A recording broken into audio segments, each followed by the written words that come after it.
오늘 말씀은 예수님께서 십자가에서 죽기 전에 사랑하는 제자 요한에게 부탁하신 말씀입니다.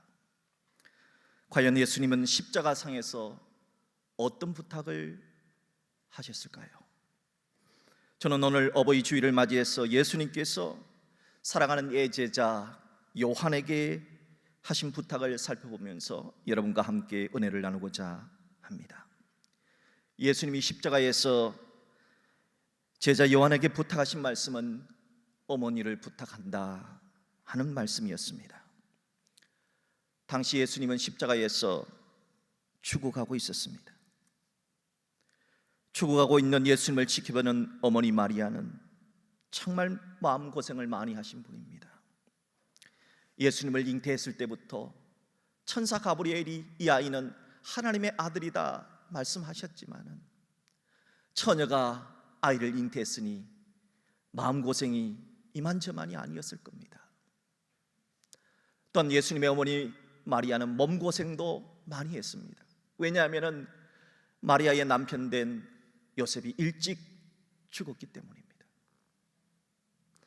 어린 예수님을 그리고 예수님의 동생들을 키우느라 마리아는 정말 마음고생, 몸고생 많이 하셨습니다. 분명 어머니 마리아는 예수님이 하나님의 아들이라는 것을 알았습니다. 하나님의 뜻을 따라 십자가를 지시고 죽으셔야 한다는 것 알았습니다. 하지만 어머니 마리아는 십자가에서 죽어가는 아들을 바라볼 때 가슴이 찢어지는 아픔을 겪었습니다. 예수님은 그런 슬픔 속에 있는 어머니 마리아를 위하여 사랑하는 제자 요한에게 부탁합니다.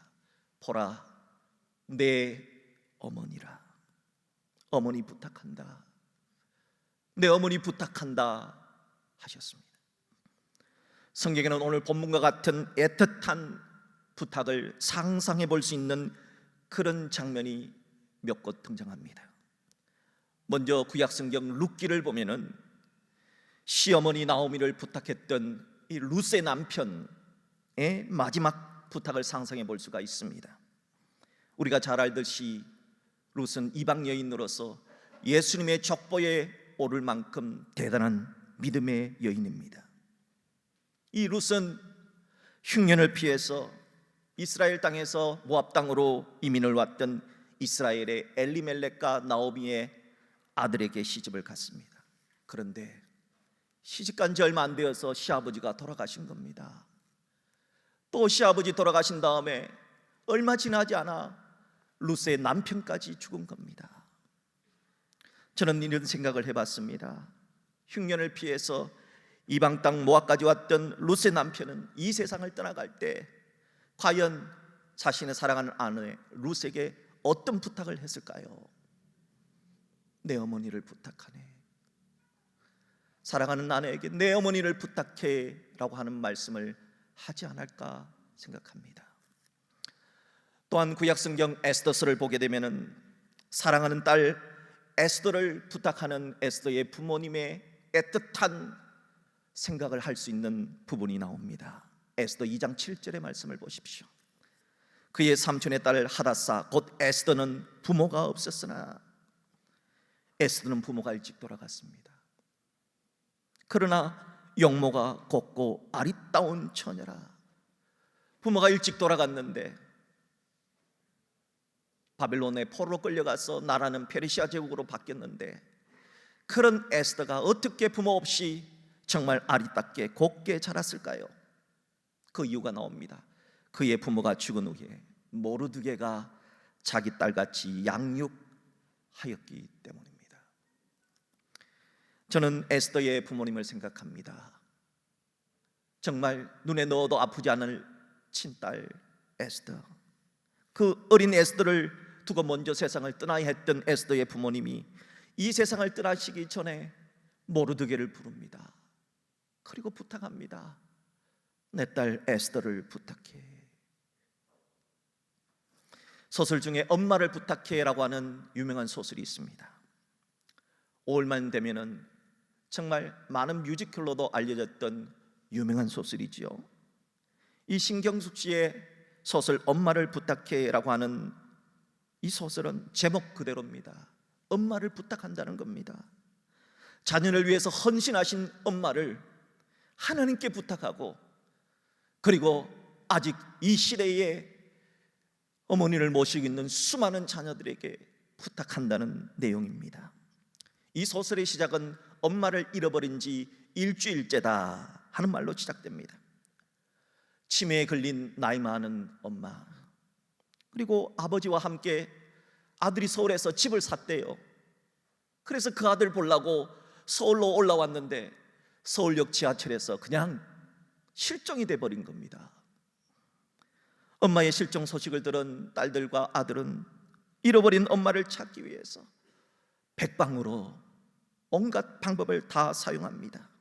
그러던 중에 엄마를 잃고 난 이후에야 엄마의 사랑이 얼마나 큰지, 엄마의 자리가 얼마나 큰지 깨닫게 됩니다. 이 소설에는 참으로 무심하고 매정한 남편이 나옵니다. 실종된 엄마의 남편은 지하철 문이 열리자 자기 혼자 먼저 나가버렸어요. 그리고 아내가 따라 나올 줄 알았답니다.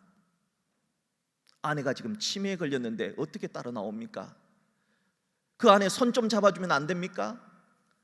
여러분, 남편이란 말의 뜻이 뭡니까? 남을 편하게 해주는 사람이란 뜻이거든요.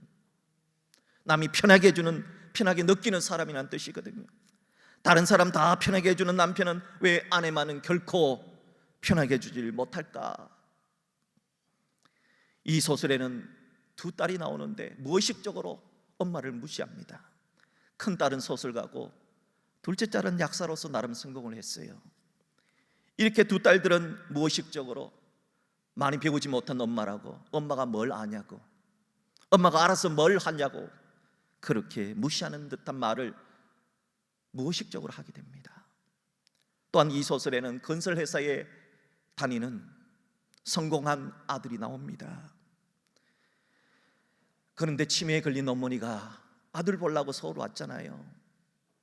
그리고 자기 아버지가 엄마를 그만큼 잘 해주지 않은 무심한 아버지라고 알았다면 아무리 바빠도 좀 시간 내서 늙은 부모님 좀 차로 모시면 안 될까요?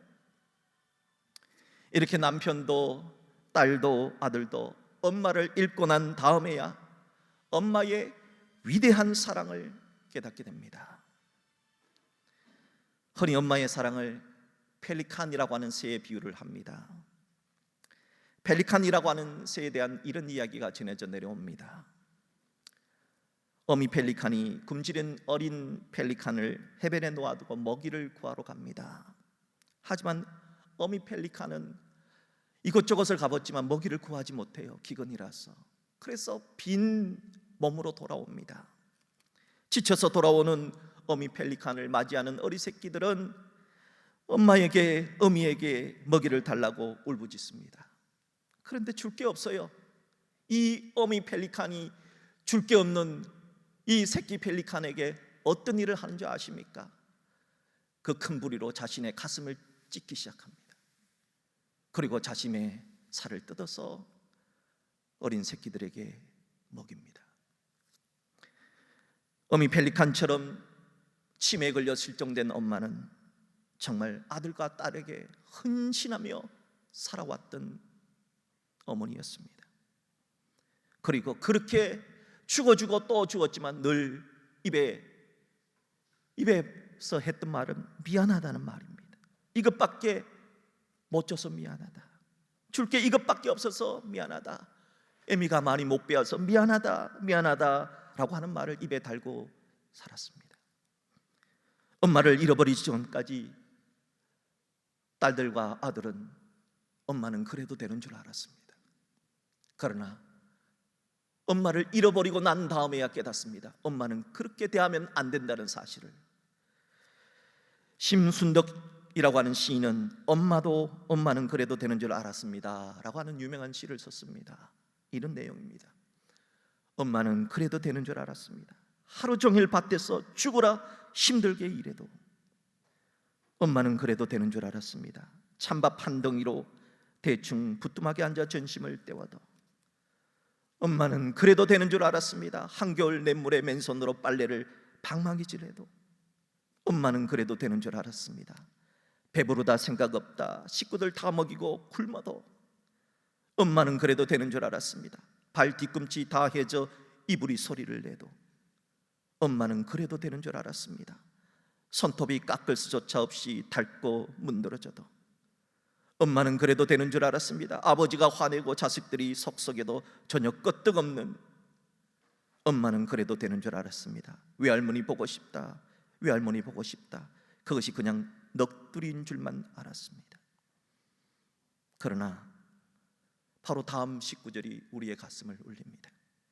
한밤중 자다 깨어 방구석에서 한없이 소리 죽여 울던 엄마를 본 후론 엄마는 그러면 안 되는 것이었습니다.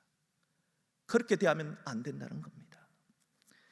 엄마를 부탁해라고 하는 이 소설은 엄마를 잃어버린 후에야 이렇게 엄마의 소중함을 깨달은 자녀가 하나님께 엄마를 부탁한다는 기도입니다.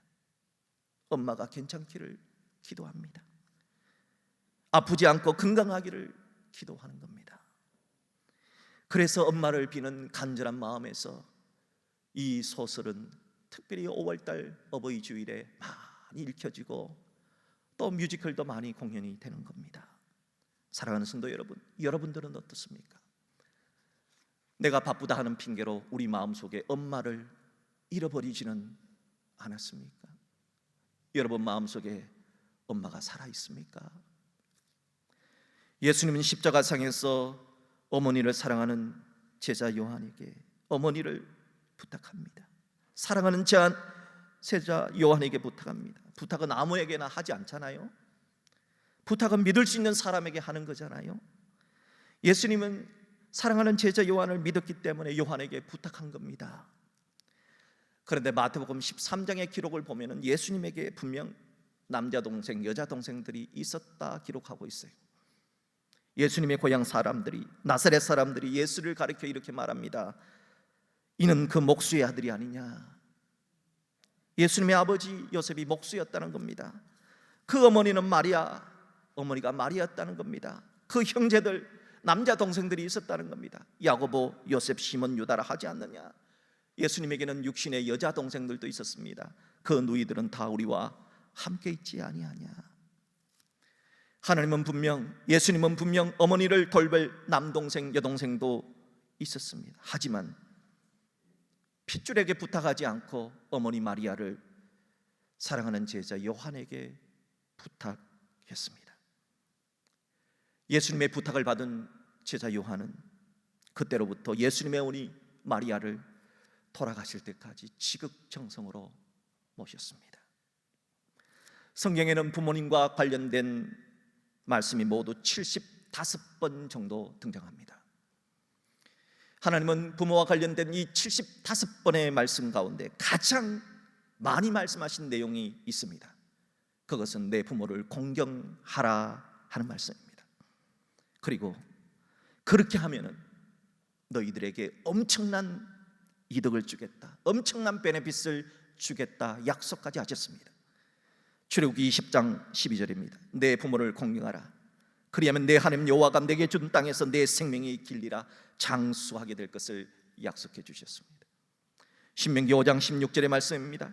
너는 내 하나님 여호와께서 명령한 대로 내 부모를 공경하라. 그리하면 내 하나님 여호와가 내게 준 땅에서 내 생명이 길고 복을 누리라 복을 주실 것이라 약속하셨습니다. 하나님이 하신 약속이니까 하나님이 거짓말 하실 리가 없지 않겠습니까? 그렇다면 문제는 우리가 어떻게 부모님을 공경하느냐 하는 겁니다. 이미 천국에 가신 부모님도 많이 있는데 어떻게 부모를 공경할 수 있느냐 하는 겁니다. 저는 여러분에게 3가지 말씀을 나누고자 합니다. 첫째, 부모를 공경하는 방법은 순종하는 겁니다. 에베소서 6장 1절의 말씀을 들으십시오. 자녀들아, 주 안에서 너희 부모에게 순종하라. 왜 순종해야 합니까? 이것이 옳으니라. 옳다는 말은 의롭다는 뜻입니다. 하나님은 부모에게 순종하는 자를 옳다고 말합니다. 의롭다고 말씀하신다는 겁니다. 옳으니까 그 방법이 옳은 방법입니까? 순종하라 하십니다. 어떤 아이가 엄마에게 청구서를 써서 엄마 잘 보이는 냉장고에다가 자석으로 이렇게 붙여놨습니다. 심부름값 500원, 밥 다 먹은 값 500원, 피아노 연습한 값 500원, 숙제한 값 500원, 합계 2,000원, 위 용돈을 오늘 저녁까지 나에게 주실 것, 아들이. 이 청구서를 본 엄마는 빙그레 웃으면서 아들 책상 위에다가 2,000원을 다 올려놓고 그 밑에다가 이런 청구서를 하나 써 놓았습니다. 사랑해 준 값은, 오늘 아들이 입은 옷과 신발 값은, 오늘 아들이 먹은 아침, 점심, 저녁 값은, 아들은 엄마에게 얼마나 줘야 할까? 엄마가. 아들은 엄마의 청구서를 읽어보고 생각을 했습니다. 아무리 생각을 해봐도 2,000원보다는 많을 것 같거든요. 그래서 자신의 돼지 저금통을 땄습니다. 그리고 엄마에게 그 돼지 저금통을 드리면서 엄마, 나중에 벌어서 나머지는 다 갚을게요 하고 아주 씩씩하게 대답을 했습니다. 그래서 엄마는 받았던 그 돈을 다시 아들에게 돌려주면서 아들아, 엄마가 아들에게 해준 모든 것은 다 공짜란다. 그래서 아들은 돈을 바꿔서 좋아가지고 엄마, 이제는 엄마 말이 나면 뭐든지 잘 들을게요 하며 순종서약을 했다지요. 예로 들어서 한 이야기지만은 하나님은 부모에게 순종하는 자를 참 잘했다, 옳다, 의롭다 한다는 겁니다. 바라기는 사랑하는 모든 성도 여러분, 부모 공경, 이것이 옳다 생각하시고 순종하는 여러분 되시기를 주의 이름으로 축복합니다. 둘째로, 부모님을 공경하는 방법은 부모님을 버리지 않을 거라는 확신을 드리는 겁니다. 아직도 많은 부모님들은 일본의 역사 왜곡 가운데 하나인 고려장에 대해서 이게 실제인 줄 압니다. 늙고 병든 아버지 어머니를 지게에 탁 쥐고 저 산속 깊은 곳에다가 버려두고 오는 고려장 이야기는 아주 대표적인 역사 왜곡의 이야기입니다. 여러분, 고려 시대는 부모님이 돌아가시면 부모님 옆에다가 움막을 지어놓고 3년상을 살아야 되는 국법이 있었던 시대입니다. 그런 시대에 무슨 부모님을 고려장 한다는 게 말이 됩니까? 그럼 이 고려장은 어떻게 나왔을까? 역사학자가 조사를 했더니 1919년 일본인 미와 다마키, 이름도 이상하네요. 미와 다마키가 쓴 전설의 조설이라는 책에 불효자식이라는 제목으로 이 이야기가 등장을 했답니다. 그리고 1924년 조선 총독부에서 일본인 사학자가 조선 동화집을 발간을 했는데 그 책에 어머니를 버린 남자 하면서 고려장 이야기를 기록해서 이 조선의 사람들은 미개하다 하는 것을 고려장 이야기로 왜곡을 시키려 했다는 겁니다. 그러나 아직도 연로하신 부모님들 가운데서는 일본인이 왜곡했던 이 이야기, 고려장의 이야기를 실제로 믿습니다. 그래서 나이가 들고 병이 들면 혹시 내 자식이 나를 버리지는 않을까 두려워한다는 겁니다.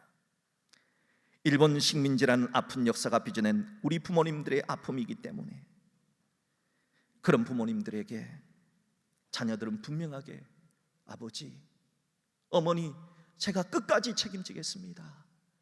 아파도 병들어도 제가 책임지겠습니다 하는 이 한마디 말이 얼마나 큰 부모님에게 위로가 되고 아름다운 공경이 되는가 하는 것을 기억해야 합니다. 아직도 연세 많으신 부모님들 중에는, 교회 어르신들 중에는 일제 강점기의 뼈아픈 역사를 기억하고 있는 분들이 계십니다. 그리고 6.25 전쟁의 아픔을 겪으신 부모님이 계십니다.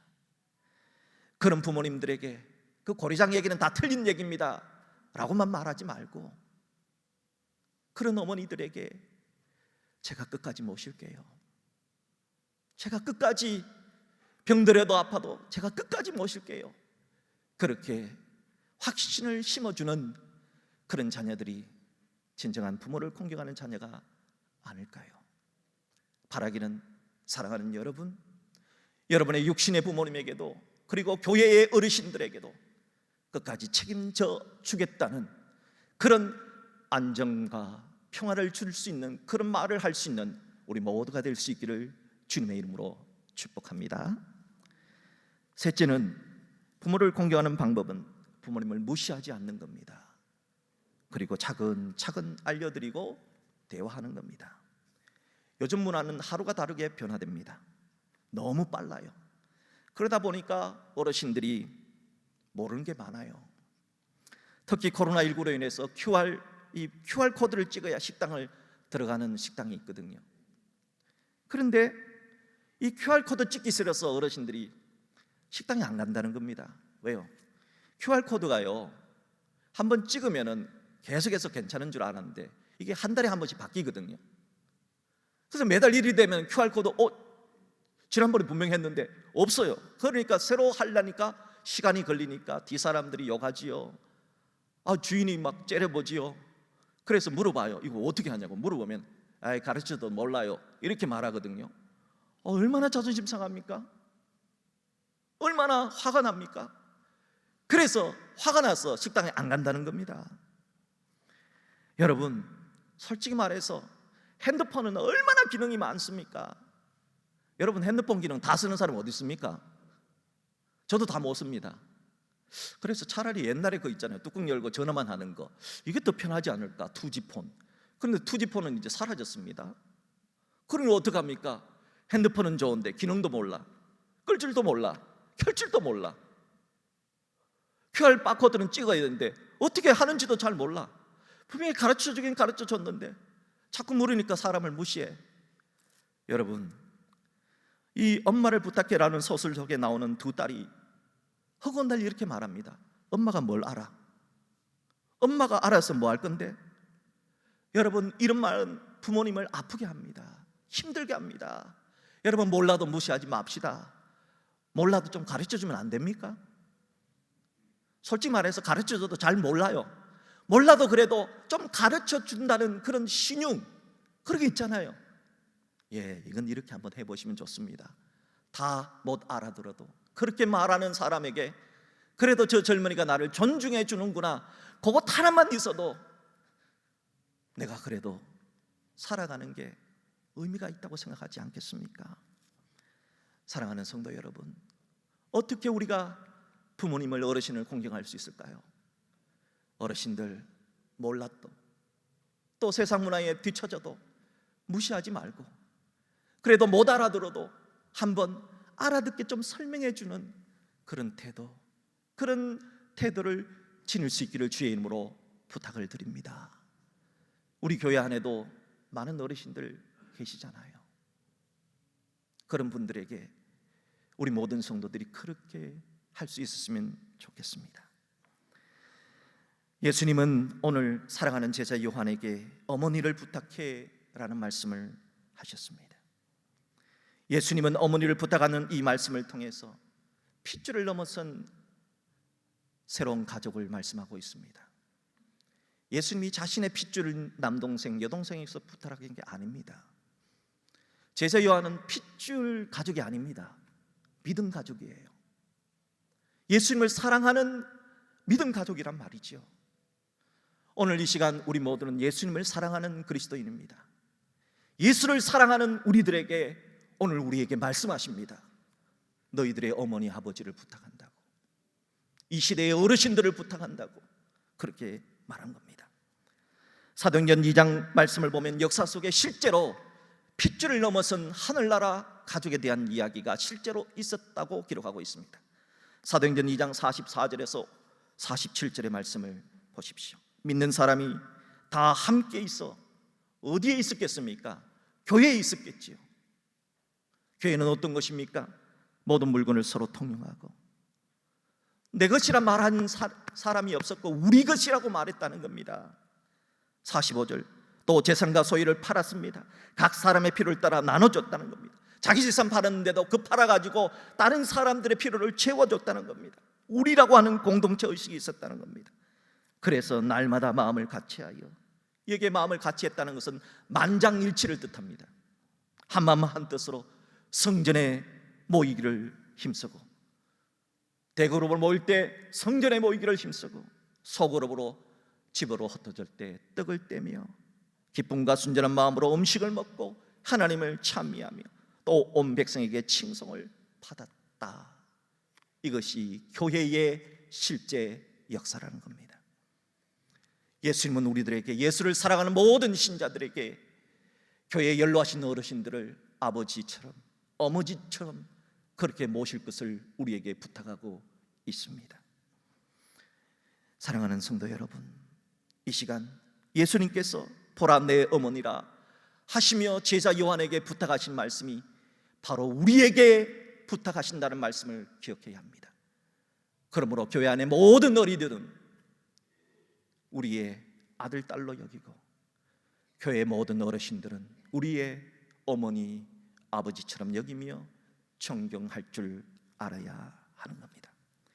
이미 부모님들이 세상을 떠나셨을지라도 우리들의 어머니가 저 어르신이다, 우리 아버지가 저 어르신이다 생각하고 오늘 말씀처럼 존중하는 문화, 배려하는 문화, 세상의 문화 뒤떨어진다고 무시하지 말고 그렇게 잘 공경하는 우리 모두가 될 수 있기를 주의 이름으로 축복합니다.